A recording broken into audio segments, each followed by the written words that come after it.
Hindi na dito, pa. Because I thought for a while that the party, PDP, at this time, would be ready to announce senatorial rate. At least, ilang tao na galing ng PDP kung gusto tumakbo. Parang last minute discussion was that we are not ready to do that. Pero wala naman tayong pag-usapan. Wala naman akong bibigay sa iyo ng pera.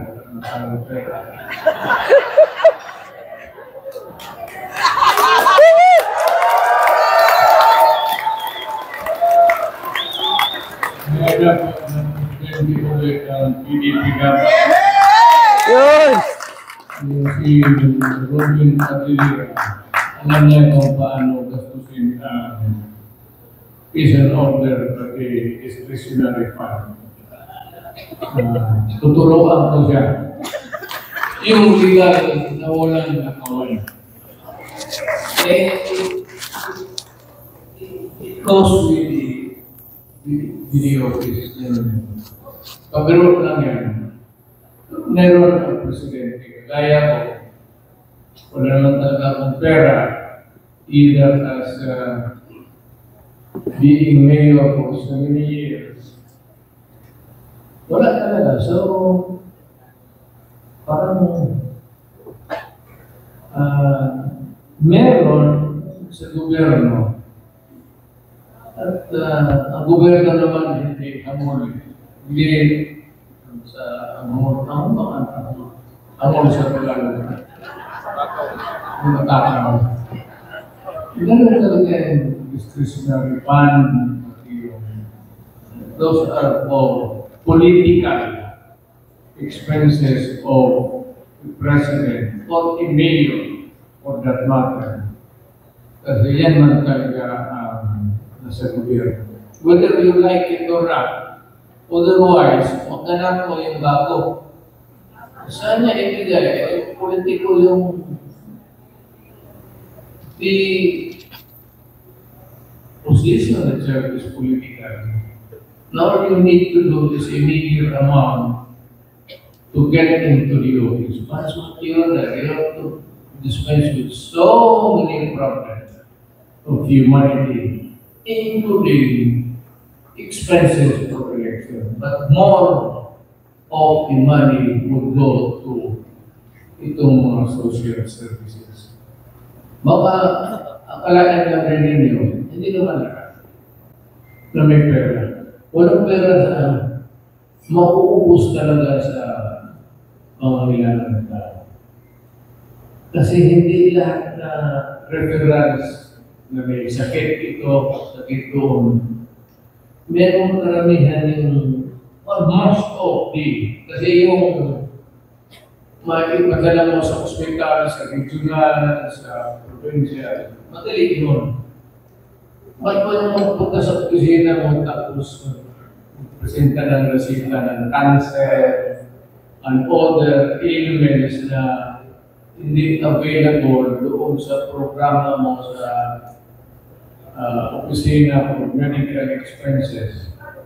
Iyan ang mahirap. Kaya minsan, ang akala talaga ng karamihan, perceptionist, baka akala nila talaga nanakaw yung mayor pati po. As a matter of fact, ano yan sila yung ipit sa karamihan ng problema ng bayan na wala sa budget. Either for social services or wala. Out of the blue. Cancer treatments, kung ano-ano. Yung hindi makauwi na gusto umuwi. Yan yung sa budget yan. And even if you have the discretionary fund, no, I tell you now because I am retired and nakikita naman yung sitwasyon ko. Kung talagang may pera na pwede mong minahin mo man, dagdag ka pa. Baski may pera sa gobyerno, kung talagang if you want to solve the problem of humanity once you are in public office, kulang pa yan.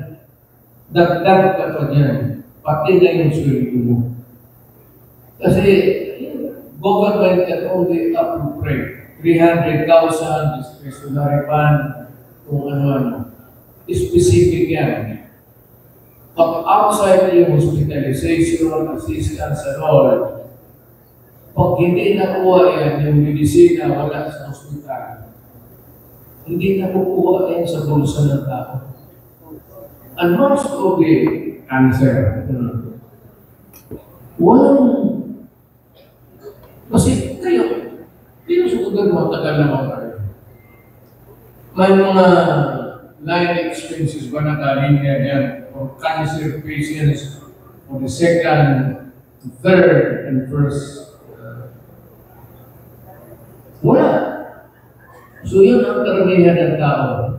Hindi madali. Hindi madali ang public office. Mas kaya sabihin mo, magnakaw ka ng pera, mauubos na yan sa tulong ng tao. Kasi paglabas niyan sa budget, you're only limited for medical assistance. You cannot program the sickness or ailments of a community, for example, like Davao, kung ilan ang magkasakit ng cancer, kung ilan ang magkasakit ng ano-ano dyan, outside of yung flu, yung appendicitis, pwede mong sarili dyan office yan. But in most cases, yung lalapit sa iyo, yung wala ang ibigay sa lokal. Yan talaga ang problema. So, paski na sabihin mo, gusto mo magnakaw, wala kang panahon magnakaw kasi kailangan ng tao. And if you want to stay in power, hindi ka naman pwede mag-one term lang yan. You have to distribute money. At pag wala na yung public funds, at yung mga milyonaryo, then you have to share out. Yun ang next way. Paniwala ako, galing ang mga naging mayor po, almost 60. Yung presidente ako, kulang term. So, each time we would be a learning process for you sa lahat na gusto umabot. Kasi naman ang karamihan dito, potentially, or ibig sabihin natin, more or less, those who are inclined toward public. At makita naman ninyo, lahat ng nag-survey ng mayor sa inyo, gobernador. Naging multi-millionaire ba sila pagkatapos? Magpapag natin. On the practical side. Kita ba rin yung mayor na may asyenda ng coconut plantation? It's always, but if you go into public office to serve, and whatever money is there, aplenty, but walang opisina may sobra para nakawin mo. Unless yung ibang opisina. Pero on the level sa hubungan sa day-to-day, yung walang mga accounting, ayaw na lang sabihin yung kita. Ito na naman ko, speak to you. Alam na ninyo, hindi harap yung tao araw-araw. Pero yung mga opisina, mayor, maski na hindi elected, walang araw-araw talaga magpipilitan ng mga gastos.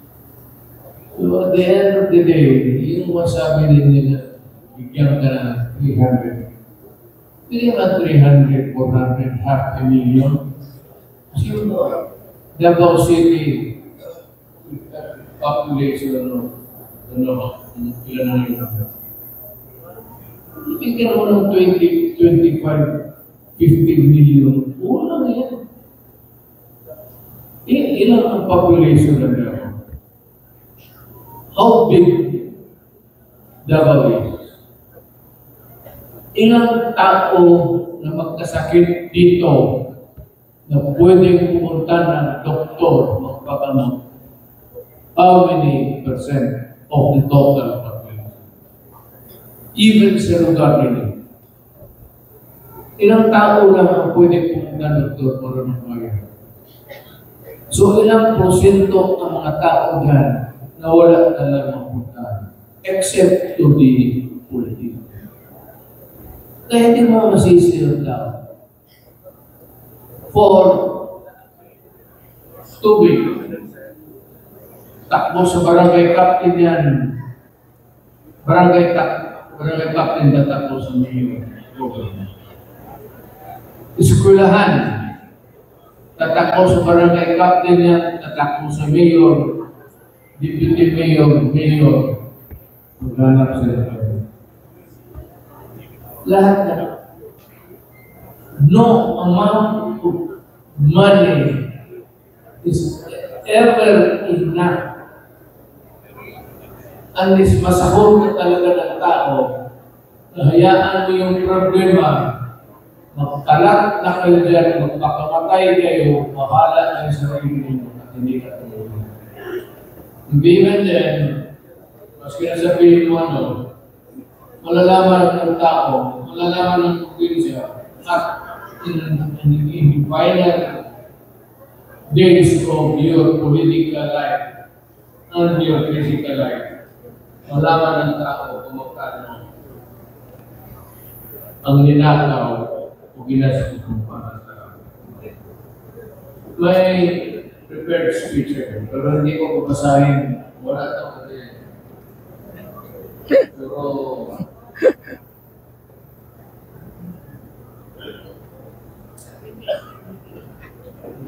aside from my strong belief in their capacity to legislate, I am confident that they will always have the best interest of the Filipinos and the country in mind. Do we have to discuss this? Ano ka na? Tatakbo ka. What are you there for? Tatakbo ka na siya. Tatakbo ka ng barangay captain. Tatakbo ka ng mayor. Hindi mo sabihin plano ka na ng magkapaanong tao.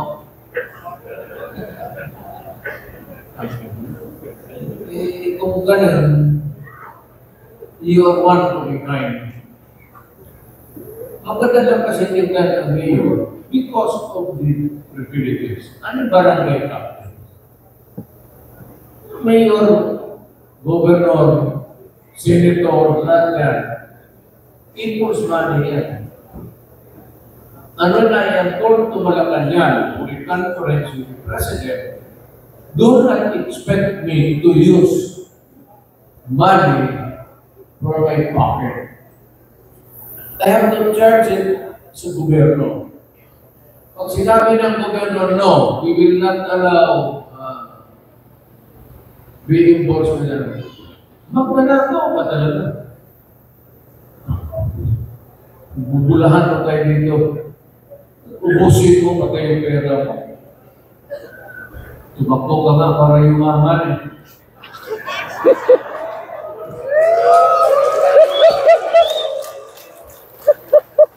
Ang public office will give you, will pave the way for you to do legit.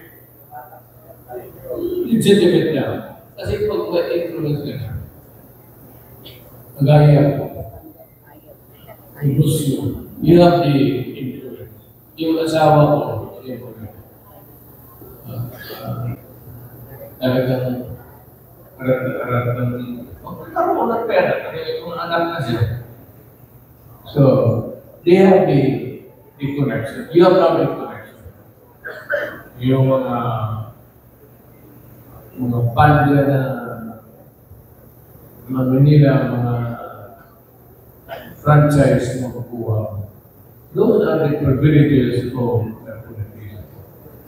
Pero kung sabihin mo, magnanakaw. Pero marami rin siya. Pero hindi na. Ayaw siya.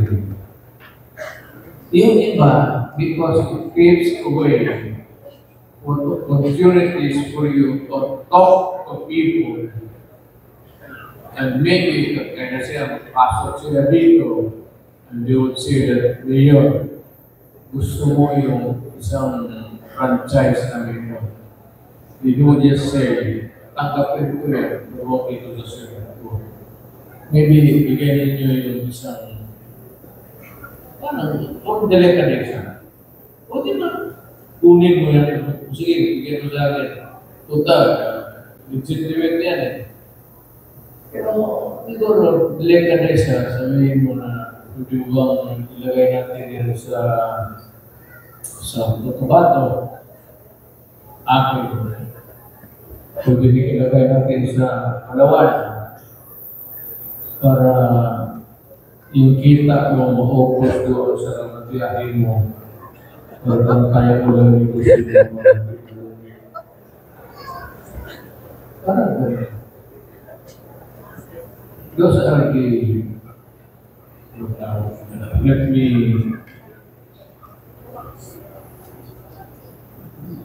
yung laro ng politics and the opportunities for politicians to active. If you have the choice of knockout, you falsify documents or you invent projects or you maghingi ka ng pagod dyan sa mga bigyan ka ng franchise dito, franchise dito. Ako, meron na. Nabigyan, pero hindi ko dito sa sugar. Kung naman sa mga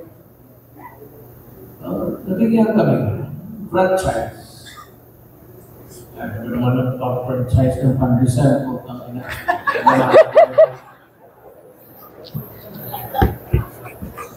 Nauwi sa Pandesal. Yun lang naman. Gusto mong yumaman. Hindi ka ng franchise. Ikaw na. Pero kung dahan-dahan lang, legit, the only thing there is you have the connection. Hindi naman influence, but the connection. And yung iba naman offer, meron kami, we intend to open a branch somewhere in Oriental. You might be interested to invest. Huwag lang dito sa siyudad mo kasi however you look at it, people always think that there is something attached to the business of the religion. But anyway, pagkasahin ko ba itong may naisip. Maganda na talaga. Maganda yung sa isip ko kanina papunta dito. Ang problema, tataka ako kung bakit malayo. Malayo masyado sa downtown. Pati yung travel ako dito, halos wala akong isasalubong na sakyan. So sabi ko, putang ina to. Paano ito madiligado makauwi na yun? Walang problema yung maganda kasi maraming offer. Yung maganda pero matanda na.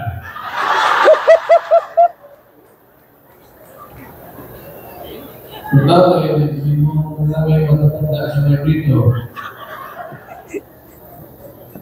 Ito si Bato, ito sa mga buko.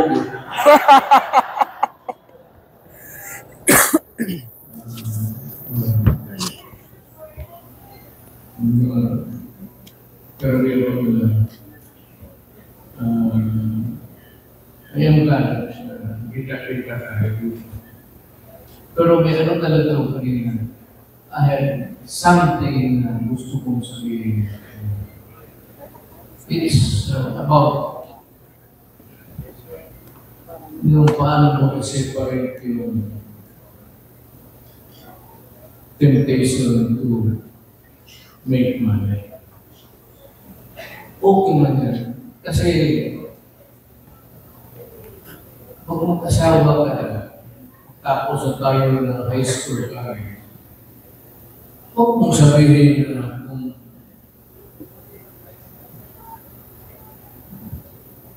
kung paganoon ka, 5 ang anak mo, paano mo suportahan sa sweldo yan? Kaya 5, even if you're a politician, you have to have something extra. Di ba din? So yung mga ganun, marami yan. Most of you will join government. Ito po na.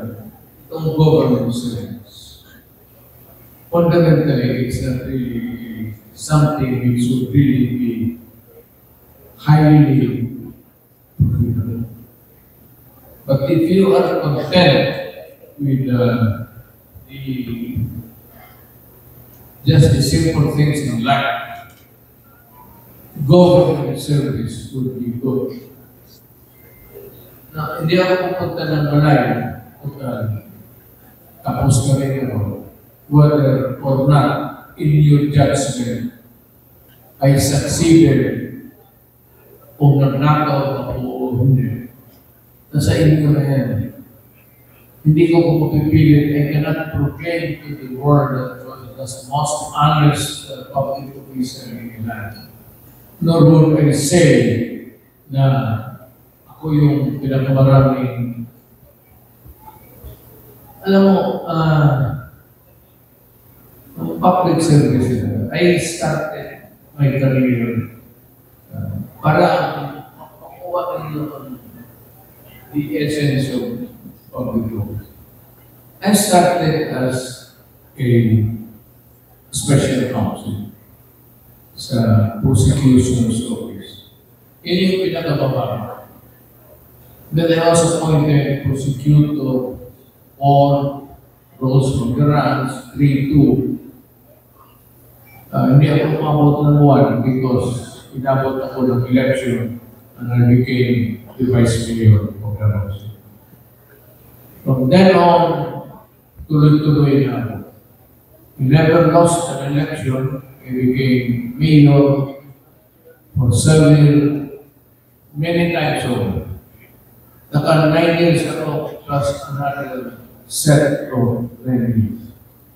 Became congressman, and eventually, I became president.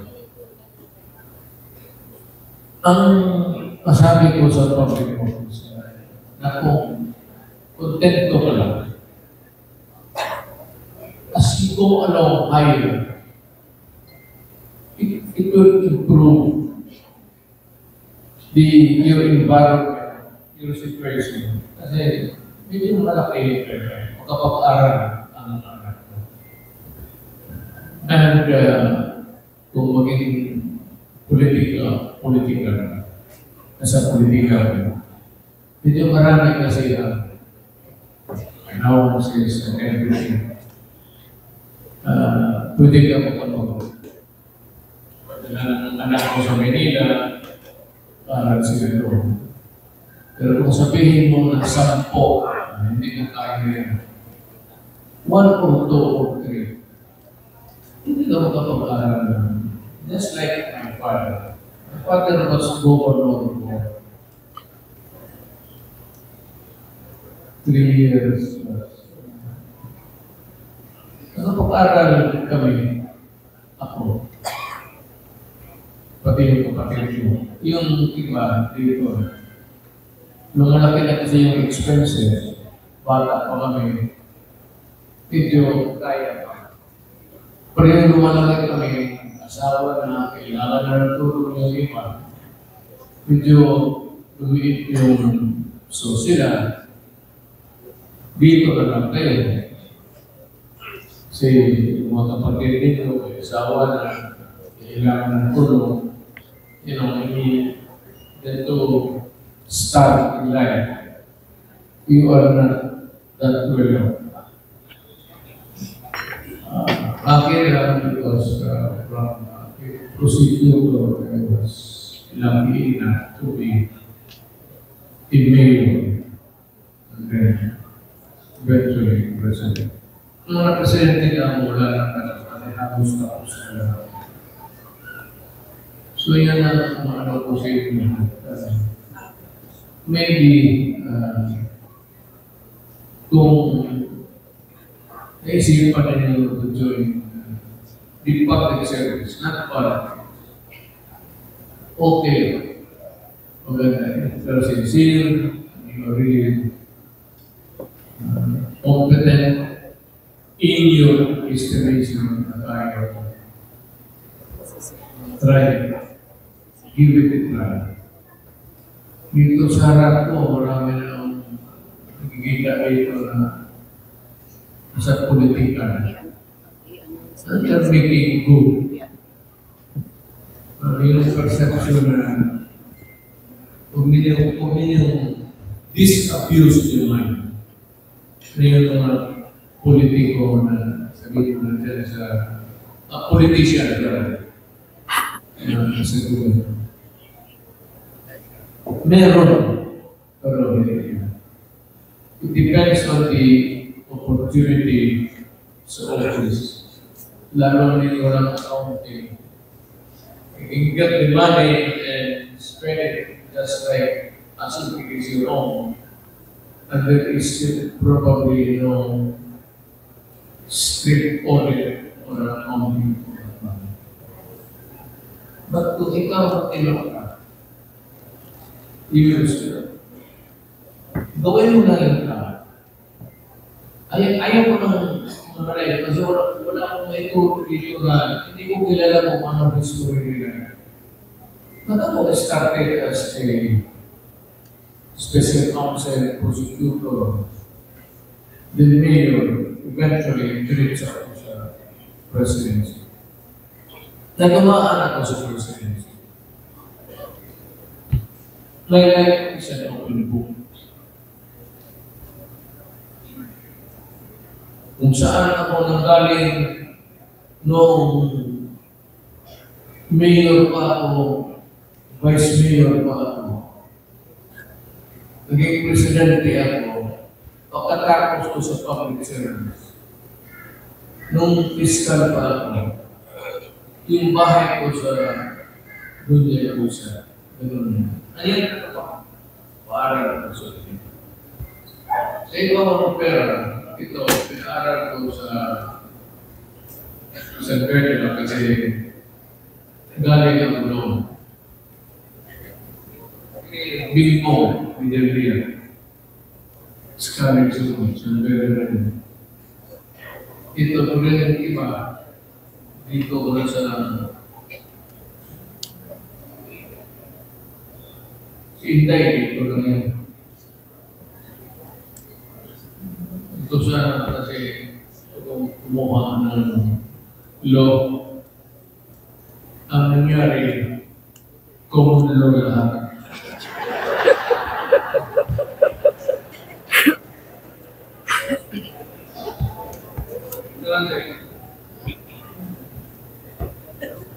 Kaya kumuha ka ng law.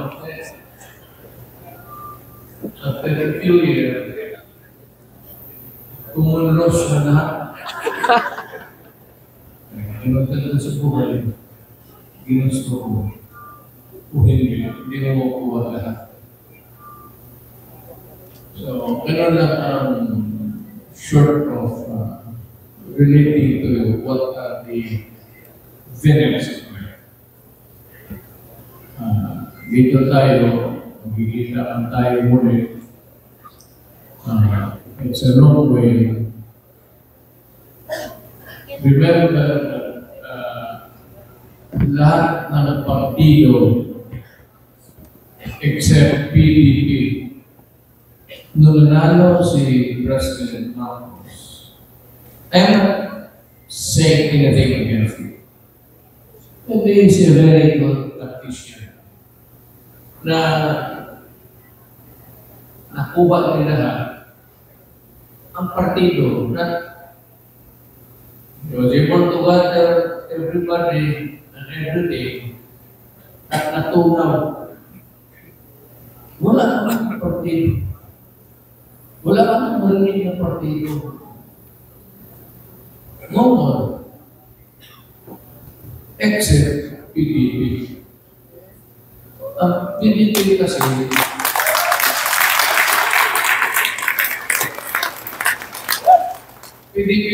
hindi ito wakak ng milyonaryo. Totoo lang yan. Yes! Yes! Woo! Kung ito ito kandidato pa sa tobacco, ito kandidato ka ni no successful. Ito kay Ramon ka, kay Lucio ka. Wala sa PDP. Wala talaga. I don't know. Kami dito wala. And we never ever hingi kami. Ako kumpiyansa ako kasi malakas talaga ako. I mean, starting from my father, who was, I said, governor for so many years, and Davao City was part of the one big province na lahat ng tao dito bubuto ng governor. So, walang yun. Walang question na may political stock na ako. Siguro, ibang istorya, ibang equation. Yan ang sandali na.